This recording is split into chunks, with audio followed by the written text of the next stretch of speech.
What's up? What's up, guys?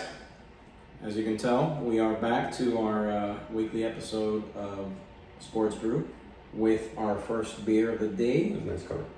Very nice color. Brown. Since last time we did Creature Comforts, since Mike brought us some beers from Georgia. He didn't go to Georgia, but someone from Georgia brought it to Mike, which he brought to us. We're also doing another Creature Comforts beer called Reclaimed Rye. It's a rye amber ale, as you can see. It's got a very amber color. It smells very good. What's this? It tastes very good. It's kind of similar to like Marzen. It's good. Solid. So, like we talked about, Creature Comforts is based out of Athens, Georgia. This one is aged in French oak, 5.5% ABV. So around your regular alcohol by volume for normal beers. It's kind of sweet. It's a little sweet. Got that caramel color. It's actually very good. I like it a lot. Yeah, I almost downed it already. Chug. Well, I prefer, my favorite types of beer are ambers and reds. But you don't like any other beers and you like reds. Like you complain about sours and you like reds, which is like one of the least liked styles. My favorite types of beer are ambers, reds, browns, and then in the summertime, since we do live in Miami, I prefer a nice lager, those golden lagers, because they're crispy and we're in the heat and I like them. They're refreshing, they're crispy. But in the wintertime, oh baby, I'm drinking all those ambers. And box, I like box too. Anyways, so this is a good beer. So, welcome to Sports Brew again, like we said, with your host, Panos, and Mike. Hosts, plural. We're going to go over real quick today on week 7, what happened. But before we get to that, we want to start with the first thing. All right, today's game 1 of the 2020 World Series between the Tampa Bay Rays and the Los Angeles Dodgers. Yes. So, Panos, I am going for the Tampa Bay Rays. The Lightning won in hockey, so I'm going to stick with it. I'm a Floridian, go Tampa. So let's go Tampa Bay Rays. Let's get their first title. Hopefully they do it with a payroll of about like $27 million. The Dodgers are paying Mookie Betts and Bellinger like combined 27, just 2 players. It's ridiculous. It's crazy. But I got the Rays. What do you got? I'm gonna be honest. I don't really have either. Obviously, one team is gonna win, but I really don't care who wins. I personally like the Dodgers more because I've just liked the team more as a whole. But I agree with him with what he's saying regarding like the home team. We're both Floridians. We're both from Florida. Like if it's not the Dolphins or whatever or like the Heat, I'd probably go for the Magic or the Bucks and stuff like that. So I'm gonna go for the Rays. I don't know who's gonna win. But the Rays are the underdog in the series, I would say, because of what you just said. Pretty much saying that they pay less for their entire salary than the Dodgers pay for 2 players. So go Rays, but I'm indifferent on who wins. I'm a huge Clayton Kershaw fan, and I'm a huge Kershaw fan. I have his jersey, I have a T-shirt of his and stuff like that. I bought it. I've been to Dodger Stadium. Tropicana sucked, but Dodger Stadium's pretty cool. I went to Tropicana actually when Jeter retired. Oh, I went for his last game. They gave him a freaking canoe. Awesome. Yeah, he lives in Tampa. So anyways, I like the Dodgers. It's just I'm going for the Rays, hometown, home state type of guy. So that's baseball. Moving on, the Miami Dolphins. Tua time. Tua, you can do a touchdown. They brought in Tua for the last 12 seconds. The best 2 handoffs I have ever seen in my life. And don't get me wrong, I'm not the one that writes the stats, but he has a 100% completion rating, okay? I think he's the best quarterback of all time. I could just say it right there. What other quarterback do you know that has a 100% completion rating? Wait, you don't. Tua does. He's the best. So, Tua's officially gotten the start. It's the Dolphins' bye week this week. Remember, the schedule changed due to everything that happened with COVID. So, the Dolphins have come out and said that they are now starting Tua against the Rams November 1st. So, at home, of course. What do you think? It's tough for me. I was totally fine with Tua not playing yet, getting reps, kind of getting used to the game. And in all honesty, we're 3-3 with Fitzpatrick, and he hasn't played bad in a single game. Like fantasy wise, he's in the top 15 at QB. He's actually had a really solid season. He's had like 1,500 yards. He has 12 touchdowns, I believe, on the season. Like, it's crazy. Fitzpatrick's been okay. He's been a good. You could start him in fantasy. He wasn't like someone you can't start. So he's been all right. But in terms of real life, I understand why they're doing it because they need to see what they have in Tua. In my opinion, I think they need to see now, and since he's healthy, they wanted to get him some playing time.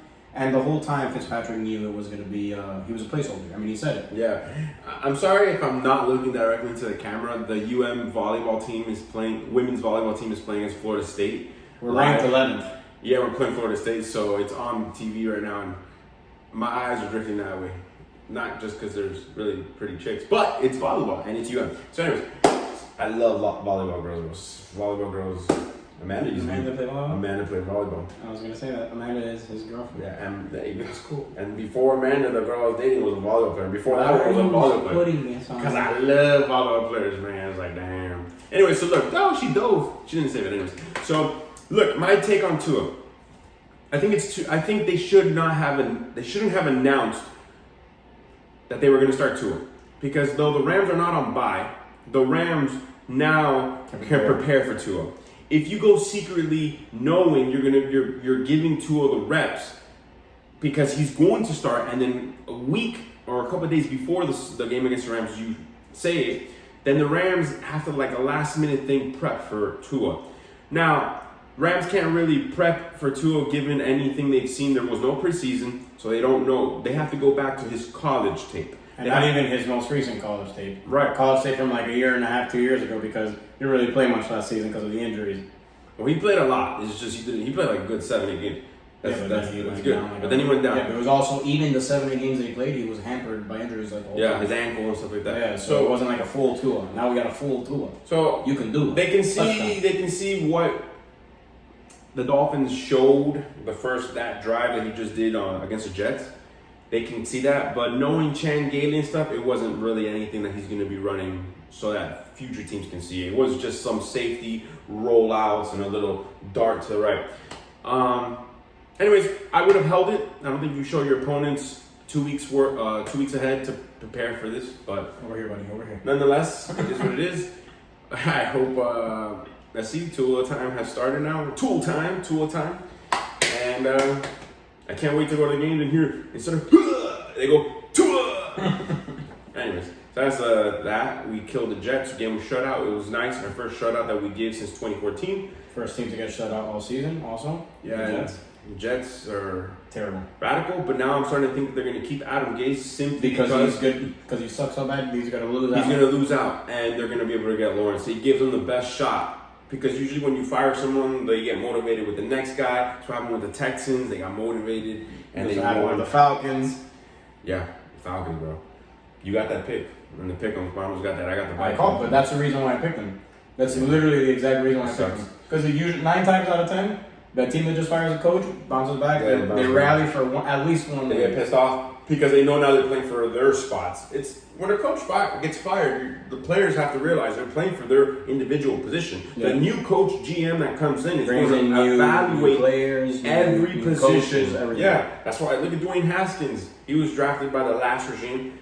Ron Rivera has come in and been like, yeah, even while he played a good game, he had mentioned the game before. I don't know if I'm going to keep you, buddy. He played a good game, threw for 300 yards, 2 touchdowns, played pretty efficient, 70% QBR, which is from 0 to 100.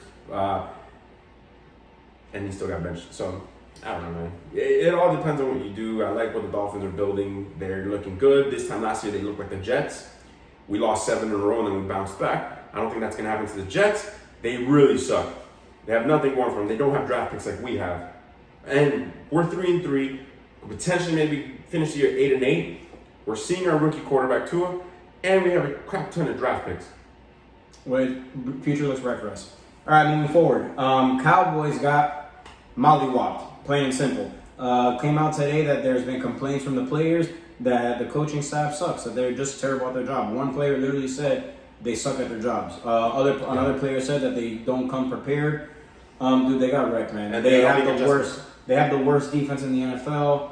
They don't make adjustments, like Mike said, and it's not a talent standpoint because they have talent on the team. It's not like they lack talent. They have one of the best receiving cores in the NFL, like they do, with Lamb, Gallup, Cooper, even that other guy Wilson, that new guy. He's good. Dalton Schultz, who came in and replaced what was his name? The other tight end. The other tight end. Jerwin. Yeah, Dalton Schultz is a stud who's been balling since he came in. Andy Dalton had a bad game. But dude, I mean, they had a bad game altogether, all around, man. I mean, how does Zeke in 2 back-to-back possessions fumble the ball? You don't do that. He already has fumbling issues. For someone that's so stocky and strong, I don't understand how that's a problem. Adrian Peterson, that was his biggest flaw when he first came into the NFL, and he fixed it. This has been an issue for Zeke since he's been drafted. Hasn't been fixed, plain and simple. And they're paying him a lot of money, a shit ton of money, which he shouldn't really, in my opinion, be paying running backs that much money these days. Because you can find running backs like... And his backup, Tony Pollard, did pretty good. Yeah, exactly. You can find running backs relatively easily. That money should have gone to that, but beside the point.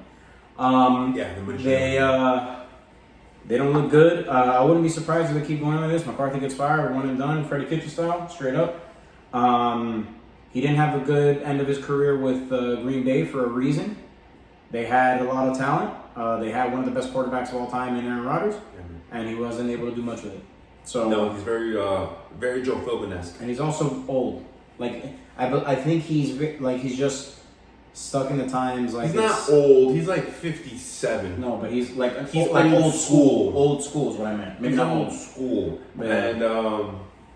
Yeah. And they need to fix some stuff there. They need to get right on track. They were my Super Bowl team. Of course, in the middle of the season, we're going to look back and maybe see some new picks out there. We'll see what happens. Nonetheless, let's just look at the top performers in fantasy over the weekend. As a quarterback, we had Deshaun Watson light it up with a bunch of points, 31. Matt Ryan under him had 30. At running back, of course, we had Derrick Henry and your boy Kenyon Drake. About time he showed up and did something, boy. Yeah. And DeAndre Swift actually I drafted him and dropped him because I needed roster space, but I liked him. I did. Mm-hmm. And now Marco had him. Marco paid $70 for him. Julio, Justin Jefferson, the wide receiver, 39. This is PPR, of course. Julio Jones. Both in the same game. They literally played against each other. Yeah, Justin Jefferson, I have in many other leagues. This year I wasn't able to get him. In this league, I wasn't able to get him. Chris Talon did. Great pickup for him, especially the fact that he traded away Julio Jones and now he can basically input Justin Jefferson. Also big for him that Juju seems to be on the down and out, so Justin Jefferson performing at this level is going to be huge. But keep in mind, there will be a game or two Justin Jefferson you start and he's only more than a game or two. He's going to give you like 3. It's literally deja vu all over again with Stephon and feeling. There's games that one explodes and the other one doesn't. What I tell you guys about last week, starting a player, Christian freaking Kirk. Won me 2 leagues, won me 2 games this past week because I started him. One was a scraper, I won by 2 points. Had I not started Christian Kirk, I would have lost in both of those games. I'm so happy. I picked him up in our league also because... He rolled the bench on that one. Yeah, he rolled the bench on that one because I had Julio and the Coopers. But I have him now. I'm excited. It gives me a combo with Kyler. I don't know if he's going to be able to fit in there, but let's see. Because I kind of maybe want to move Julio. But let's just not say that too loud. Something I did say that went totally wrong. I said start the Packers defense. Woo! That was woo. I picked the Bucks that game, I'm pretty sure, didn't I? Yeah. Jesus Christ. I was with Amanda and she was like, what is this? Anyways, tight ends, we had, of course, Anthony Firsker. You were going to say, of course, and then you saw who it was, and you're like, who the hell is that? I was thinking about Kittle. So 23, Firsker had 25. So, number 1 is Firsker, number 2 is Kittle, number 3 is Kelsey. You know Kittle and Kelsey in the top 3. Firsker, we don't know, but Firsker took the spot of Jonah, who left with an injury. He might be out this week. It's still not confirmed, but I don't expect him to play. Nope. So, yeah. Number 1 defense, Buccaneers and Steelers. Buccaneers at 28, Steelers 26. Our league rewards 2 points for sacks instead of your traditional 1 point for sack. And the deductions are a little bit different. So that's our scoring right there. So Buccaneers led and Steelers came in second. And of course, our kicker that you picked as the kicker came in second. Young Hoku. That guy. He came in second. Barnos said, you should stream this guy. He loves his name. He thinks he's going to do good. But he's a good kicker, too. And he gave 20 points. And if you click on him, click on him. What is he on the season? Young Hoku is number 5. Boom. Averaging 13 a game. I need a kicker and a defense. Combined, my kickers and defense gave me -1. I still average 120 with a no kicker and no defense. I just need that final piece. Are you going to give me the Steelers, sir? No? Okay, fine. I need a kicker and a defense so I can get to 140 points instead of 120. That's all my team needs right now. And, okay. The battle for Jose and Marcus, that battle. Marcus lost. Wait, I projected Marcus to win because Jose's biggest piece was out. Alvin Kamara.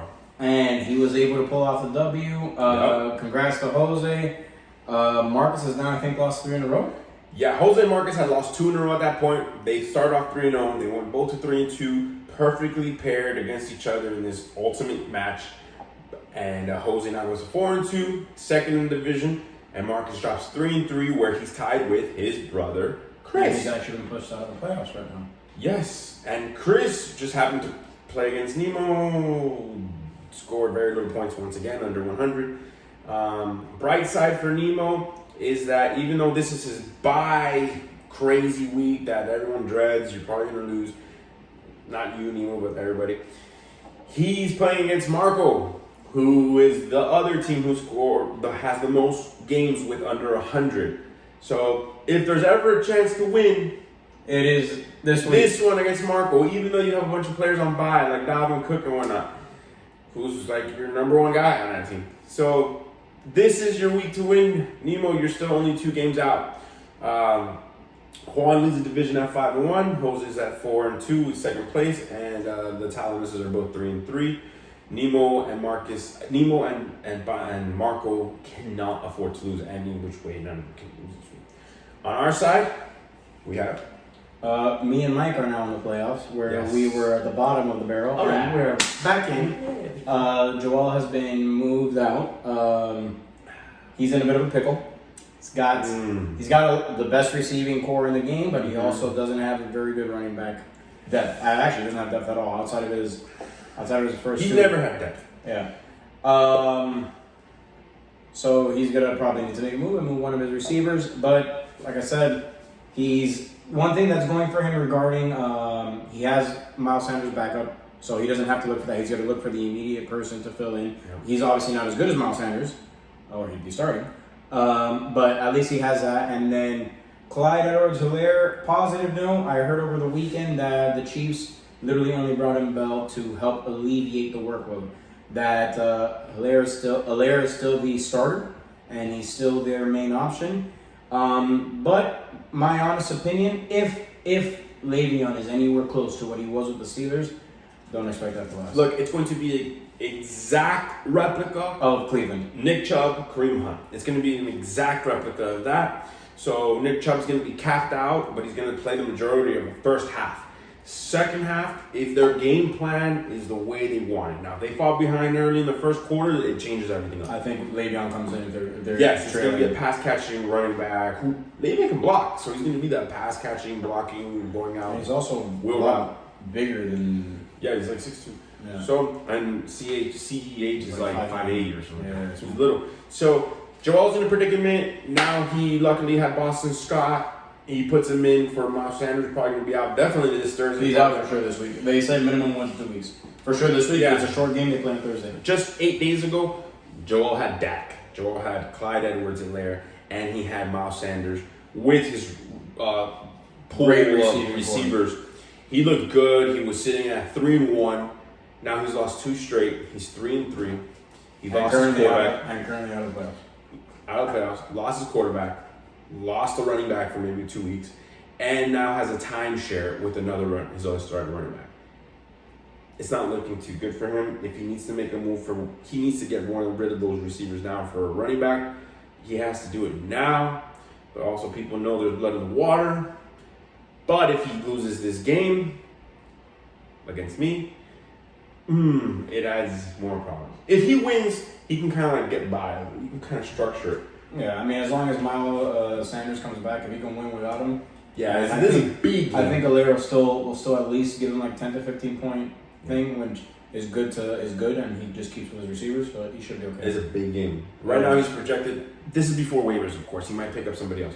Before waivers, he's projected 113. I'm projecting like 133. But those are just projections. So yeah, this week I was projected 101 points, and the other one was projected to beat him by 130. I beat him 125 to like 85. Poor Sam. Yeah. The AFC, which is where we're in, is better when the old boys like James, Mike, Bonos, and Joel are top 4. The newbies like Sam and Ray, I mean, they're bottom feeders, bruh. They're bottom feeders. I'm not gonna say anything because To the ground. Ray kicked me out of the so I'm not gonna say anything. The NFL, our division is better when it's like that. Historically, it's a battle. James, Joel, Mike, Bonos. And those guys are just, what's going on? Anyways. All right, so let's go to pickups. Top 5 pickups that I think we both agree on. Mm-hmm. Number 1, I'm actually gonna put. I don't know what to put number 1. I'm just gonna say 5 names overall because it's kind of. Let's go. It's tough to go. So Jeff Wilson, I believe. Running back 49ers. 49ers. I actually picked him up a few weeks ago as a bye week fill-in, and not a bye week fill-in, sorry, as a pickup because Raheem Mostert went down. And obviously McKinnon is their starter. McKinnon's always had injury issues. And this guy, he actually outscored McKinnon that game because he left that game early with an injury and he had like 21 points and McKinnon's like 15. So that's a good, I don't think you're going to play him because McKinnon is still going to get a start. Yeah. But Raheem Mostert's supposedly going on IR. So that's at least out for 3 games. So yeah, that's one. Another option, Mike Williams. Keenan Allen, he'll be back this game. Remember, he left the last game with back spasms, then had a bye week, so he's healthy. But I like his size. I like what he brings to the table, and I also like Justin Herbert, how he's playing. He's played very well all season. So I'm gonna have him in there as well. Keenan Cole Sr. Not Keenan Cole. Is it Keenan Cole? Keelan Cole. Sorry, Keelan Cole Sr. I picked him up earlier in the season simply because he was leading that team in touchdowns. He also had a really good game last week. Don't expect him to. He's a good wide receiver 3 option. He's not gonna be your 1 or 2, plain and simple. If he's your 1 and 2, then you need better receivers. Just facts. But he had a pretty solid game. He had 140 yards, I believe, something like that. 143. Good game. Dalton Schultz is still available in some leagues. Dalton Schultz is a top 10 tight end in my opinion. Would you agree? Yeah, I had him. I dropped him. I didn't have the space. I have to chip him. Yeah, you don't need. Yeah, when you have Kittle, you don't need him unless Kittle was down. But Schultz, he did well for you the week that you played him, did he not? Yeah, he did. See, he even thanked me for that. He's pretty good. Yeah, he's a very good tight end. It's a good option to have. And then honestly, quarterbacks. In our league, as I'm looking at it right now, Joe Burrow is still available. Remember, we're all looking at bye week fill-in. So this week on the byes, you have the Vikings, you have the Dolphins, but you know the different scenario there. You have who else is on bye this week? The Ravens are on bye, so Lamar Jackson is down this week. A couple other teams that we forgot. Yeah, but it's okay. You need bye week fill-ins. Anyone else you want to add? Joe Burrow's cool, but I would not start him against Cleveland. Cleveland wants blood, and Myles Garrett is gonna freaking destroy him. I disagree. I would not start him if I had to start a quarterback. I actually wouldn't mind Andy Dalton against Washington. I actually also don't mind Andy Dalton. A wide receiver that I would like to keep an eye on is, believe it or not, Danny Amendola with the Lions. Sounds crazy, but Danny Amendola is playing a very porous defense in Atlanta. And even though they got A.J. Terrell back, the rookie, showed that he's pretty damn good. I like Danny Amendola. He can give you a good...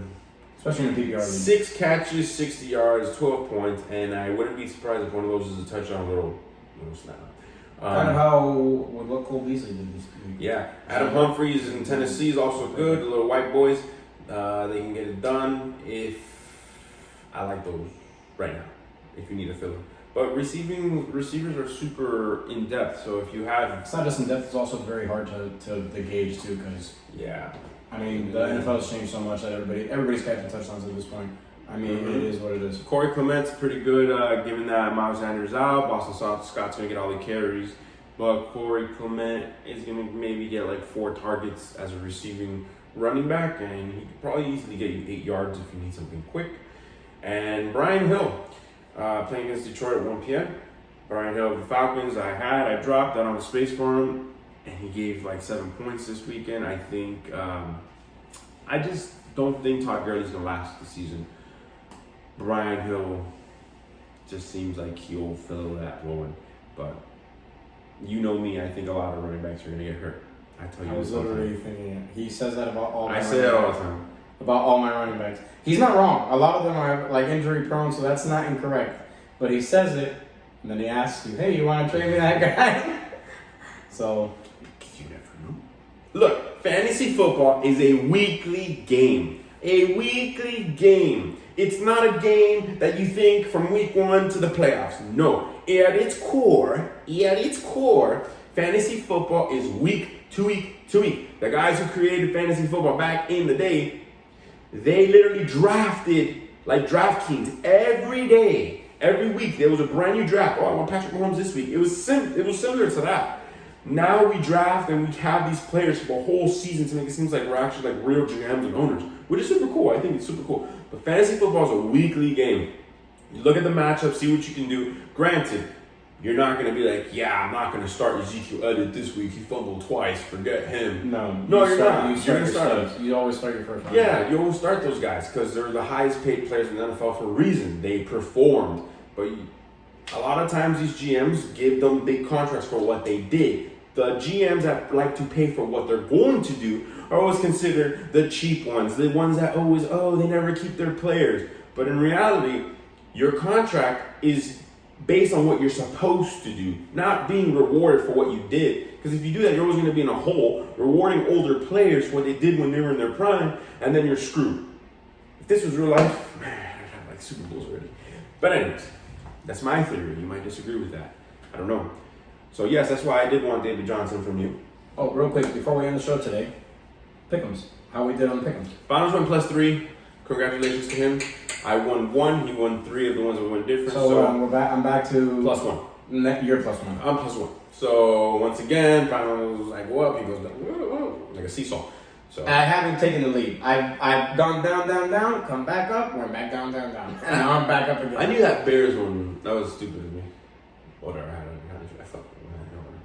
Wait, did I pick the Bears? No, I picked the Panthers. You picked the Bears. Yeah, you picked them. Okay. But sure. I knew the Bears. Wait, I don't know what I picked. Yeah, you picked the Bears. Okay. But I knew the Bears were gonna win. But nonetheless.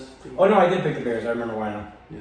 Because Mike Davis was doing really, really well, and I expected him to fall off this week because it was close to when McCaffrey was coming back, and as good as he's been, the Bears let him go for a reason. They showed why. He didn't have a terrible game, but he wasn't doing what he had done. Yes. So, anyways, ladies and gentlemen. I don't know why we both like that. Yeah, we both did this. All right, guys. That's our show coming to you from. See you Thursday for the new Pick'ems. Coming to you from Modera, Metro, the green room, Dayland, in our 3rd different room that we've done. All right, y'all. Peace out.